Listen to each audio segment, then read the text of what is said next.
Hey guys, welcome back to my channel. Today we are talking about what mediocre creators do that really makes them ineligible for monetization. And such an important topic. It is something that I really think needs to be discussed because a lot of people have these huge dreams but are really lacking self-awareness and they don't know where they lie on the hierarchy. Before we even get into the content of this video, I want to make it very clear this video isn't to be mean or to call anyone out. It's so that people can know where they fall in the hierarchy so that they can become closer to chasing their dreams, right? To getting what it is that they want out of this.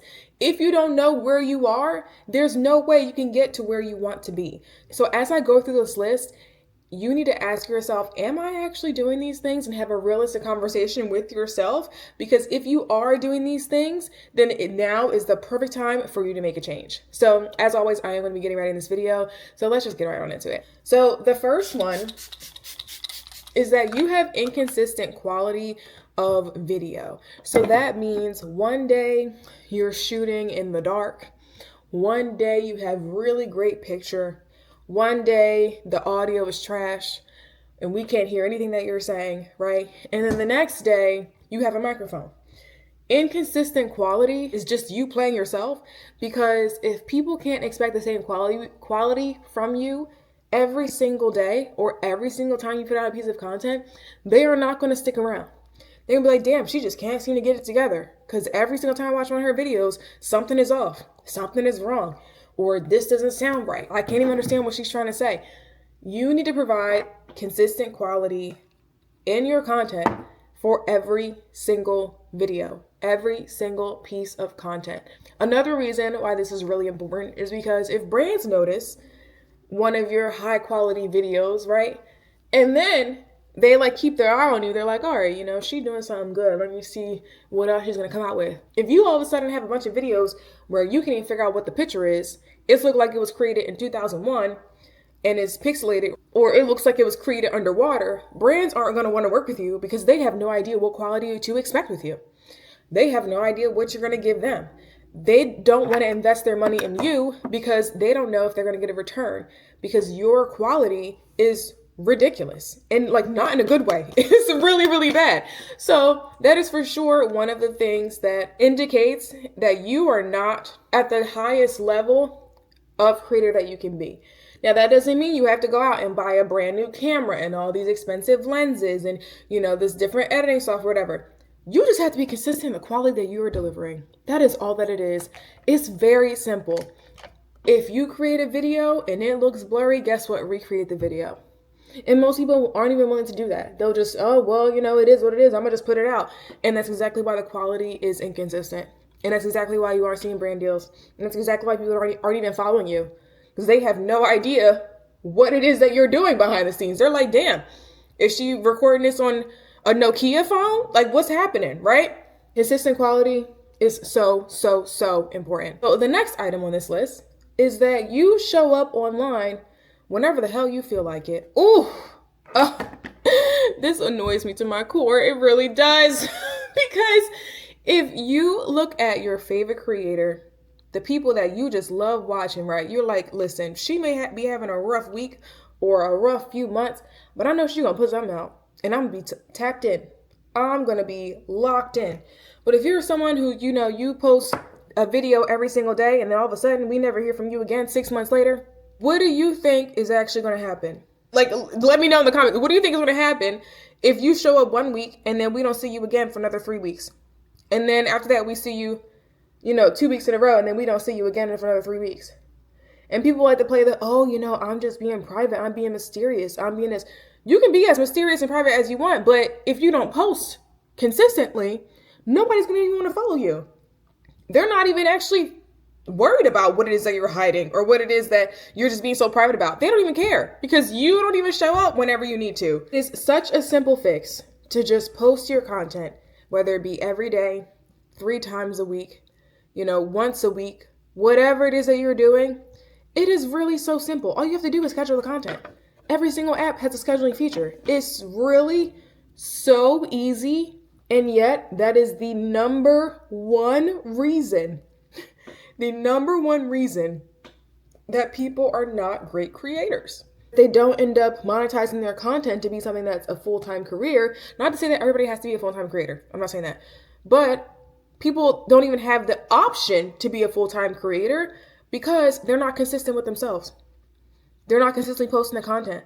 Or they're like, oh, I posted for 3 weeks and nothing happened. Yeah, because it's only been 3 weeks. Like, what do you think you're going to pop off after 3 days? Like, let's be so for real, okay? Showing up whenever the hell you want is definitely something that a mediocre creator is doing.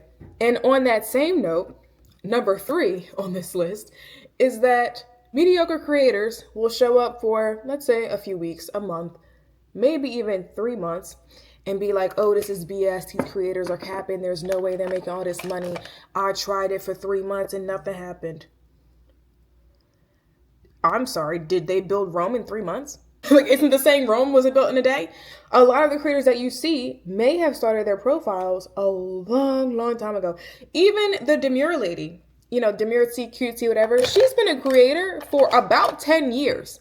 She already had over 1 million followers before Demure even came out, before that it became her thing.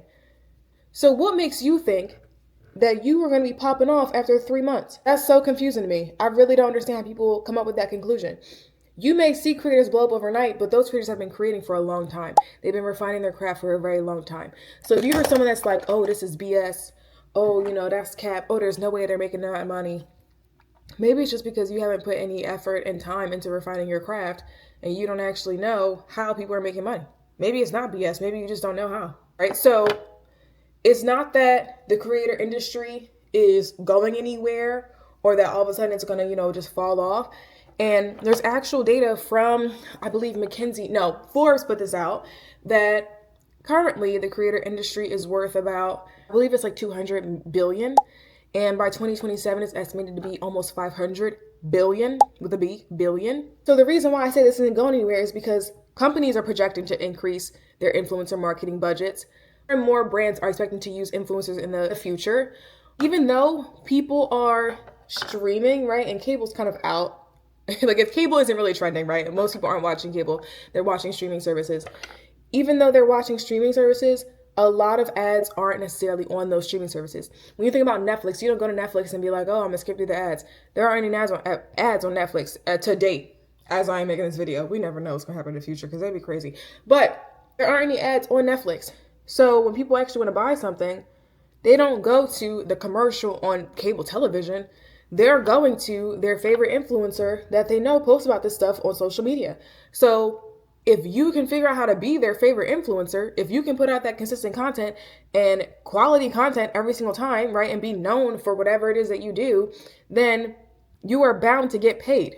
But if you just write it off after 3 months and like, oh, people are lying, there's no way you can make money from this, that's actually just your own limited mindset speaking, because there are plenty of people in plenty of niches that are making and cashing out a lot of checks, big checks, from doing very simplistic things that you could not even imagine.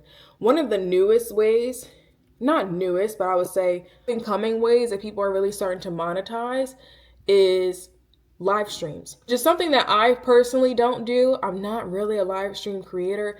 However, the creators that are live streaming, insane buckets of money. Insane. So just because you haven't figured out how to create a video doesn't necessarily mean there aren't any other options for you. Doesn't necessarily mean that you'll never get monetized. Also doesn't mean that other people are lying. People that say like, oh, this is cap, this is a lie, this is so made up, whatever, are the people that aren't willing to actually put the effort into doing the things they want to do, right? They can't figure it out, so they get frustrated and then they start saying that everybody else is a liar. How is it that thousands of people are lying on the internet about the same thing? So as you start to create your own content and really figure out what it is that you want to create about, so your niche, your brand identity, your brand pillars. If you don't know what those words mean, I again describe it all in my creator course. But as you start to create your content, you need to really have the mindset of, this is not going to happen for me overnight. That if I genuinely want this, I need to put in all the work today and tomorrow and the next day and for the following, years, maybe even, to see money from this. A lot of people are unwilling to put in that type of effort for that long of a period of time to actually see returns on their investment. And I've told this story before plenty of times, but I started creating content in 2020.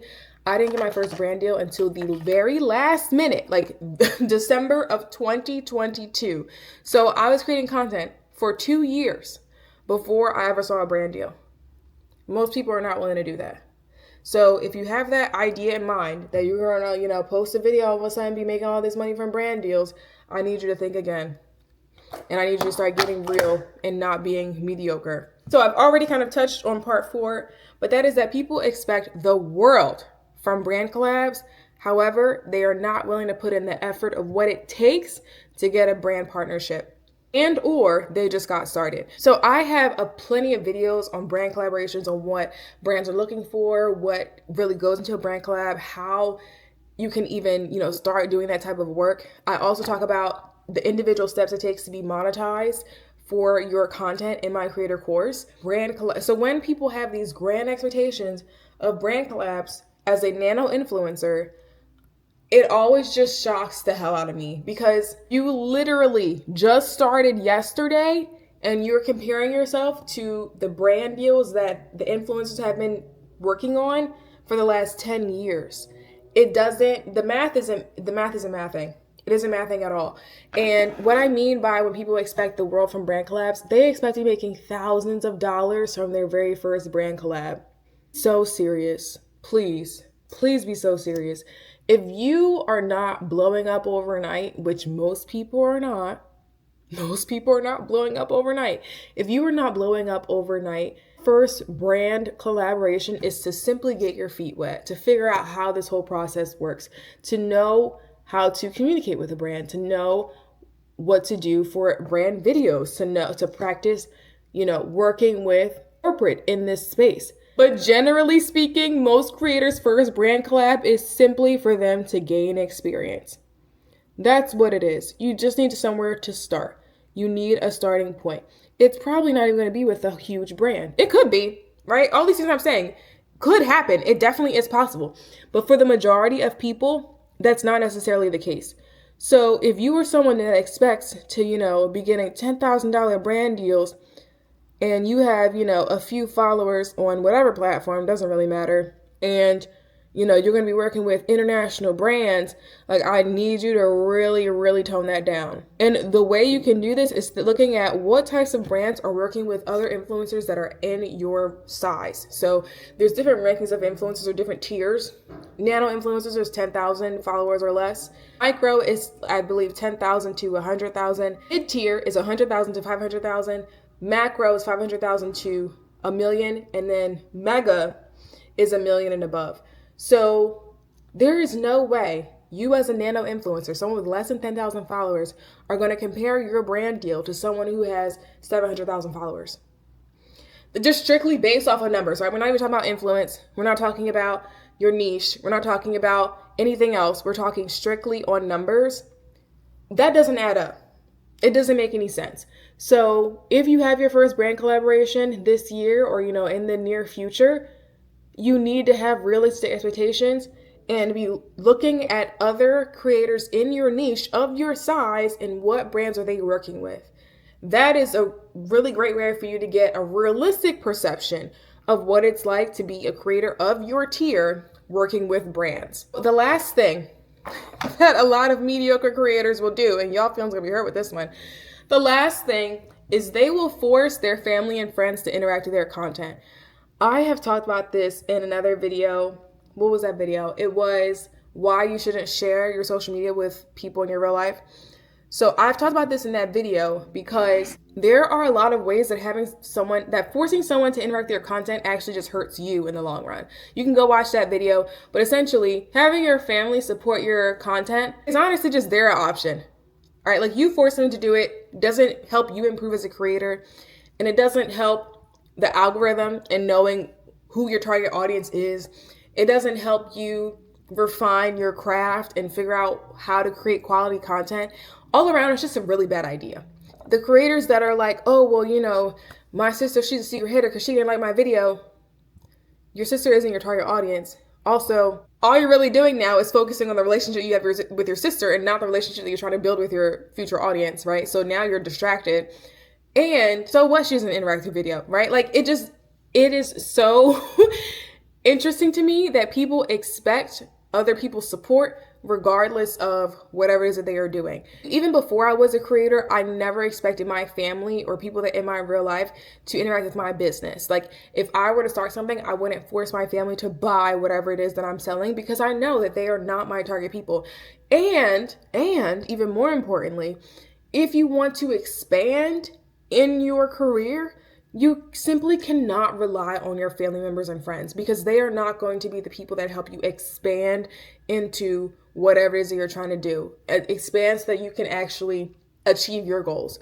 Like when you look at your favorite creator, are they talking about how their sister is a secret hater? Are they talking about how some random girl's a secret hater? They probably did for one video, right? But that didn't stop them from creating the content. So they're gonna create the content regardless. But the fact that a lot of newer creators and honestly mediocre creators rely on the support of their family and friends is what makes them distracted from actually refining their craft and getting good at creating content to then help them find their true target audience.